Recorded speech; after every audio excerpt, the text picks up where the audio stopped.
right. The big F word, funding, finances. Most people don't realize that they may already have the resources in their back pocket to even fund themselves. So I want to talk about my own story here real quickly through a rollover for business startup because most people are not aware this even exists. The IRS tax code is written in a way that it actually supports business owners. And if you are someone who has maybe been downsized or moved from a company to another and you have a 401k or an IRA in your retirement plan, not a Roth. A Roth already has tax structures in place that prevent it from this model, but IRA or 401k, applicable models that you can leverage those funds. They have to be rolled over into the business entity name. That's key. Don't let that check be made out to yourself. I had a client that was doing this process and the check got made out to her in her own name. And we made sure, and so did the finance experts. There are groups that are experts in this that I work with that help my clients through the process and help administrate that. But we turned that check away. She sent it back and said, you need to reissue it in the business name. So that's key. And here's why. If you take those funds out as an individual, it's considered an early withdrawal. And it's not just a 10% penalty that you pay in your taxes.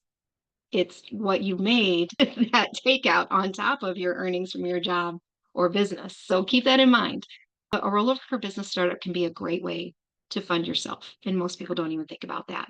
When we went into manufacturing overseas, we were in a position where we'd already remortgaged our home. There wasn't a lot in the bank from a cash is king perspective. We weren't going to ask family and friends or find angel investors. We couldn't qualify for an SBA loan because SBA has some stipulations and oftentimes they don't like to fund overseas things. So keep that in mind. And then the last piece, unsecured loans. How many of you get credit cards and then you get the offers in the mail for the 0% interest? I'll put cash in your bank account offers from whichever banks. Those are considered unsecured or non-collateral loans, or signature loans, as some people like to call them. But we had maxed out all those options and just weren't in position to leverage those things. So our only option was to do a rollover for a business startup. We believed in ourselves. The money was, well, at the time it was mine. It was in my 401k.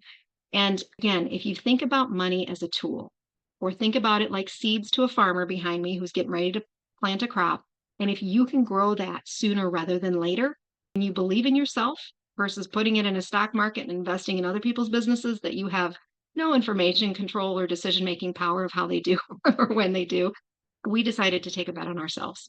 And 15 years later, it's still running. So anyway, personal story.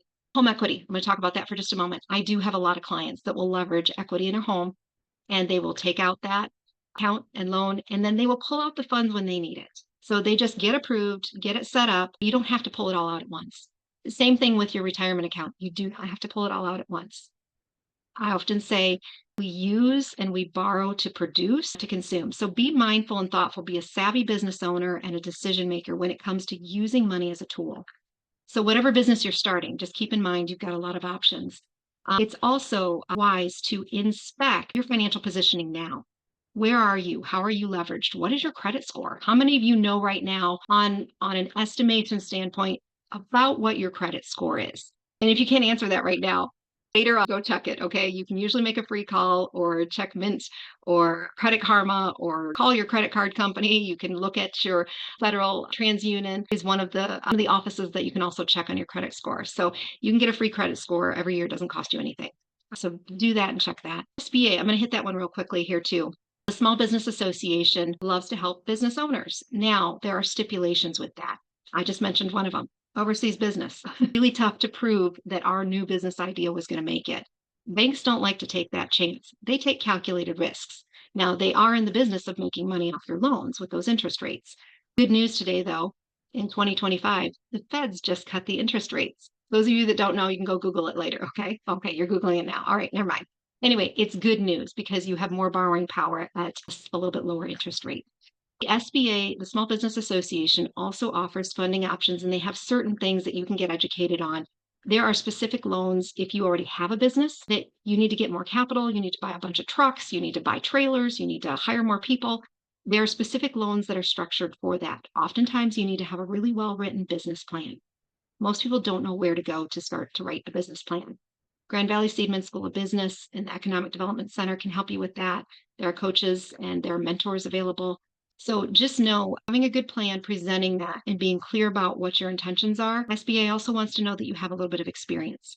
some sort of transferable skills in managing people, budgets, growing things, sales, marketing. If you can translate your current employability and the skills in your career right now into something that will help you manage business and share that story,